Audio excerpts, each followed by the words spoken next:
Welcome to the Real News Network. I'm Sharmini Pires, coming to you from Baltimore. According to Jonathan Simon, the author of Code Red, Computerized Election Theft and the New American Century, one of the main causes of election theft is computerized voting. Yes, the very thing that is supposed to correct human error is a culprit, according to the author. He says that Germany, the Netherlands, and Ireland have scrapped their attempt to use computerized voting, recognizing that security risks are too high. Here to discuss this book, we are joined by our regular guest, Larry Wilkerson. Larry is a retired United States Army soldier and former Chief of Staff to the United States Secretary of State, Colin Powell. Wilkerson is an adjunct professor at the College of William and Mary. Thank you for joining us again, Larry. Thanks for having me, Sharmini. So, Larry, right here in the United States, the use of electronic voting systems continue in spite of the fact that mounting evidence all point to the fact that our democracy is really compromised. Using your fingertips at the voting machine compromises the democracy of our citizenry. Tell us more about the book and why we continue to use these systems and computers. I think this is a very insidious thing we've done to ourselves. It's typically American, and it's typically early 21st century American. That is to say, smartphones and computers and so forth are supposed to make our lives so much easier, so much more efficient and so forth. And what they do, in fact, is awash with us, more or less. Sometimes they help us. But most of the time what they do in major ways is make a very small group of people very wealthy. That's what they do. What computers have done with regard to elections, I think, is lull people into a false sense, a very false sense of security in a realm where in our entire history there has always been cheating. I don't think any sane person in this country would argue that any election in this country has ever gone down perfectly. That is to say, there are always glitches that are non-human, but there are also almost always glitches that are human-inspired and human-executed, whether it's counting names on gravestones in Texas, as happened during some of LBJ's campaigns, or whether it's just falsifying records or keeping people away from the polls through facetious means, something my party, the Republican Party, loves to do. We've always had cheating, always. And so it's just the assumption that it's going to be there.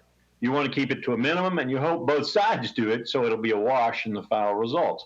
What has come about with computers, however, is the capacity to cheat with a precision, with a consistency, with an efficiency, and with a lack of forensic evidence, that is, you can't be caught, that is unparalleled. It is as if we all trusted every time we cast a vote, whether for governor or for president or what have you. It's as if we trusted the person who is in charge of handling that vote, or the people who are in charge of it, with going behind the curtain on a stage, counting the votes, and then coming out from behind that curtain without our ever seeing the votes or proceeding in or helping with or even observing the count, pronouncing who the victor is. That's where we are today. It's very comfortable for those of us who like to have things fast. We want to know who won by midnight, at the very minimum by the next morning. It's not necessary, of course, but we want that. And so we've been complicit in this. We've let it happen, and we just blindly go on thinking that no one is cheating the way they cheated every time in the past, but with a lot more efficiency and a lot more consistency and a capability to take over the country, as it were. Now, Karl Rove appears to be at the center of some of this kind of election fraud. In fact, a report that was done by Representative John Conyers of Michigan cited that the manipulation of this sort of electronic voting is so grave that we should actually do something about it back in 2004. However, we haven't. And why do you think this is so?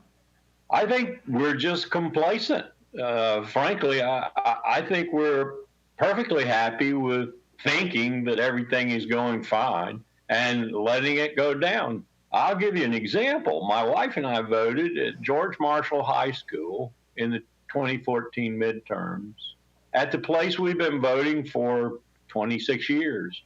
And we went in and we felt so good because we actually got to mark a paper ballot. But then I lingered for a moment and watched what was happening. We did the paper ballot because previous elections had been protested because of what we were just talking about. So Virginia went to this paper ballot. We did the paper ballot, and then I watched what they did with it. They scanned it into the computer, and then the computer took over. In other words, the paper ballot was just sort of like, pablum for us to make us feel like we had done something, and we'd done something that was transparent. It was not transparent at all. It was scanned into the computer, and the computer began clicking the votes. And in Jonathan Simon's book, Red Zone, he tells you all about how you can plus or minus those votes with no forensic science whatsoever. You will never be caught. You can do it if you're the insider, the corporate insider that provides that mechanism for the election. And I have no doubt that Karl Rove is a master of this, as are probably some other people in my party, because these latest trends seem to trend red, not blue, in terms of who might have been manipulating in a massive way computers and their support of elections. So Conyers was right, I think, with regard to Ohio. It's a blatant case, not just once, but several times Ohio is a blatant case of this having happened, I think. I think it began in Florida with the 2000 elections, and I think we're going to see more and more of this. And if the statistics hold up, and these people make as many errors as they have made in the past repeatedly, perhaps some people will get angry and will begin to question some of these things that look as though they're trending in a way they should not be trending. Indeed, they could not be trending unless someone was cheating. But, the American people are not really good about noticing these sorts of things and then reacting to them in a way with energy and with courage and with defiance that actually brings about some change. Yeah, the Conyers report I was referring to actually has a foreword by the famous American literary figure Gore Vidal, who coined the term, America's greatest problem with this sort of thing, which is that he coined the term United States of Amnesia, and he writes a foreword to the Conyers report, and I think that has some resonance today in terms of this topic. It does. It really does. And I've used that Gore Vidal description of the United States many times because we simply don't have any memory of history. We don't seem to want to remember history. We don't want to seem to learn from history. What's happening with regard to these elections, many cynics say to me, is not really relevant because there's no choice anyway. And they say there isn't a hill of beans worth of difference between, for example, Jeb Bush and Hillary Clinton, that they both are owned lock, stock, and barrel by the corporate interest in this country, the plutocracy, and that both take their dictates, perhaps in somewhat different directions, but nonetheless take their dictates from this corporatocracy, this plutocracy. There's some truth to what they're saying, but when you boil it down to all the local elections, the mayors, the governors, the councils, and so forth, and you begin to look at what it does to the very warp and woof of our country, the very essence of what is supposed to be our country, you begin to understand how contaminative it is. And pretty soon, you're not talking about just the president and the White House. You're talking about all members of Congress, the Senate and the House.